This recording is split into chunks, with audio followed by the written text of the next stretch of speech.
നൈതികത ഒരു സാധനത്തിന് വരുന്നത് അത് കൈകാര്യം ചെയ്യുന്ന ആൾക്കാരെ അനുസരിച്ചാണ്.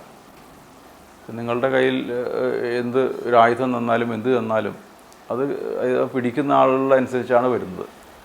ഭാരതത്തിലാണെങ്കിൽ ഒരു ധാർമ്മികത, നൈതികത അത് സാമൂഹ്യ ജീവിതത്തിൻ്റെ ഒരു ഭാഗമാണ്. അതുകൊണ്ടാണ് ലോകത്ത് മറ്റെല്ലാ രാജ്യങ്ങളും പുറമേ പോയി ആക്രമിച്ച് വെട്ടിപ്പിടിച്ചപ്പോൾ ഭാരതത്തിലെ ഒരു രാജാവും പുറത്ത് പോയിട്ട് ആക്രമിച്ചിട്ടില്ല. ഇങ്ങോട്ട് വരുന്നവരെ തടഞ്ഞിട്ടുണ്ട് എന്നുള്ളൂ. നൈതികത എന്ന് പറഞ്ഞാൽ നമ്മളുടെ ശക്തി, ആ ശക്തി ഏത് രീതിയിലായാലും, ഫിസിക്കലായിട്ടുള്ള ശക്തിയായാലും ശരി, ബുദ്ധിപരമായിട്ടുള്ള ശക്തിയായാലും, ആർട്ടിഫിഷ്യൽ ശക്തിയായാലും, എന്തായാലും കമ്പ്യൂട്ടറാണെങ്കിൽ പോലും അത് ഉപയോഗിക്കുന്ന ആൾ പോലെ ആണ് ഇരിക്കുന്നത്. അതുകൊണ്ട് നൈതികതയെ സംബന്ധിച്ചും നിയന്ത്രണങ്ങൾ ആവശ്യമാണ്.